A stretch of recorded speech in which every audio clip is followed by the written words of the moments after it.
दादाजी की सीख। दिल को छू देने वाली कहानी। गर्मियों की छुट्टी में एक लड़का घूमने अपने दादा दादी के घर आया। बालक उछलते कूदते अपने दादाजी के पास पहुंचा और बड़े जोर से रोने लगा। दादाजी, जब मैं बड़ा हो जाऊंगा एक अच्छा सक्सेसफुल कामयाब इंसान बनूंगा। दादाजी, क्या आप सफल बनने? दादाजी, मैं कैसे सफल बन सकता हूँ?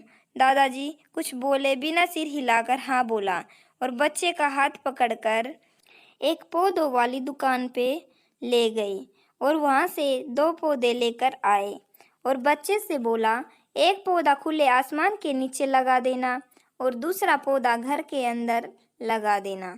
अपने दादाजी के अनुसार बच्चे ने वैसा ही किया।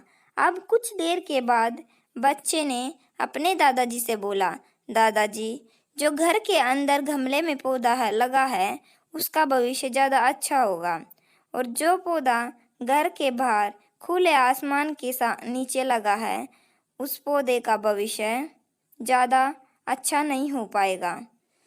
तो दादाजी ने बोला, ऐसा क्यों? तो बच्चे ने बोला, दादाजी, क्योंकि गमले पर पौधा लगा हुआ है वह सेफ है, वहाँ सुरक्षित है और जो खुले आसमान पर पेड़ा लगा हुआ है वह असुरक्षित है, क्योंकि बाहर खुली हवा एवं आंधी तूफान, पानी, पत्थर और जानवरों के कारण वह असुरक्षित है। दादाजी बोले, चलो देखते हैं आगे क्या होता है। और दादाजी वहाँ अखबार उठाकर पढ़ने लगे। अब दादाजी उन पौधों की देख रेख करते थे। उन पौधों में पानी डालना और उनकी देखभाल करना दादाजी करते थे। ऐसे ही कुछ समय बीत गया और कुछ समय व्यतीत हो गया। अभी 3 से 4 साल बाद वह बच्चा अपने माता पिता के साथ घूमने के लिए दादाजी के घर आया और बोला, दादाजी, उस टाइम मैंने आपसे सफल होने के कुछ तरीके पूछे थे, आपने कुछ भी नहीं बोला। इस बार आपको बताना ही होगा।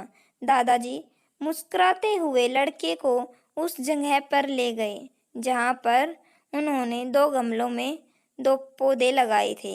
अब वे पौधे बड़े हो चुके थे। जहाँ पर उन्होंने गमले में पौधा लगाया था वह पौधा एक पेड़ में बदल चुका था। लड़का बोला, देखा दादाजी, मैंने सही कहा था ना, गमले वाला पौधा ज़्यादा सफल होगा क्योंकि यह पौधा सुरक्षित है।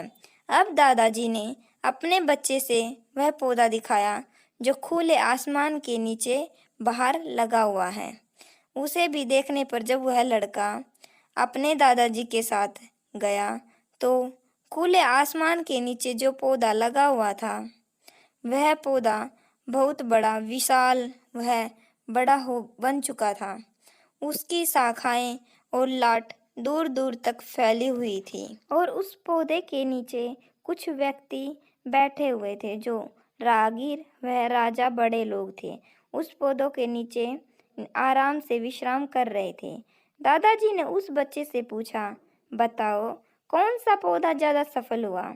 लड़का कुछ शर्माते हुए बोला, दादाजी, यह कैसे हुआ? बाहर कितने खतरों का सामना करना पड़ता है और कितने धूल मिट्टी आंधी तूफान का सामना करना पड़ता है। दादाजी ने बोला, बेटा, जब तक खतरों का सामना व्यक्ति नहीं करता तो वहाँ सफलता नहीं मिलती, वह व्यक्ति सफल नहीं हो सकता। बाहर वाले पौधे के पास आज़ादी थी और पौधा अपनी शाखाएं कितने भी फैला ले आसमान में अपनी शाखाएं को बढ़ा सकता है। और बेटा, जिस पौधे को तुम कह रहे थे पानी, बरसात, धूप, लू के कारण यह पौधा मजबूत हो जाएगा और जो मैं तुम्हें बताने वाला हूँ उसे अगर तुमने अपने अंदर बैठा लिया तो तुम जिंदगी में जो कुछ भी करोगे उसमें सफल हो जाओगे। उन्होंने बोला कि अगर तुमने जीवन भर सिर्फ अच्छी विकल्पों को ही चुनते रहोगे तो तुम कभी भी उतने सफल नहीं हो पाओगे जितनी तुम्हारी क्षमता है। लेकिन अगर तुम तमाम खतरों के बावजूद इस दुनिया का सामना करने के लिए तैयार हो तो तुम्हारे लिए कोई भी हासिल करना असंभव नहीं है, कोई भी कार्य करना असंभव नहीं है। लड़के ने लंबी सांस ली और पेड़ की तरफ देखने लगा। वह दादाजी की बातों को समझ चुका था। आज उसे सफलता के लिए जीवन में परिश्रम करना था। एक बहुत मूल कारण है, यदि हम परिश्रम नहीं करेंगे तो हमें बड़ी सफलता हासिल नहीं होगी। हमें कोई भी सफलता छोटी हो या बड़ी हासिल करने के लिए परिश्रम करना पड़ता है, मेहनत करनी पड़ती है। सबक मिल चुका था कि जीवन में हम जिन रुकावटों को हम जितना बड़ा शत्रु समझते हैं, वही हमें मजबूत और जीवन में बहुत ज़्यादा सफल बनाती है। इसीलिए दोस्तों, हमें बहुत मेहनत करनी चाहिए। आपकी इस कहानी के प्रति क्या राय है, कमेंट बॉक्स में ज़रूर बताएं। अगर आपको यह कहानी थोड़ी सी भी अच्छी लगी हो तो प्लीज़ चैनल को लाइक शेयर सब्सक्राइब करना न भूलना। चैनल पर नए हो तो चैनल को ज़रूर सब्सक्राइब करना। धन्यवाद।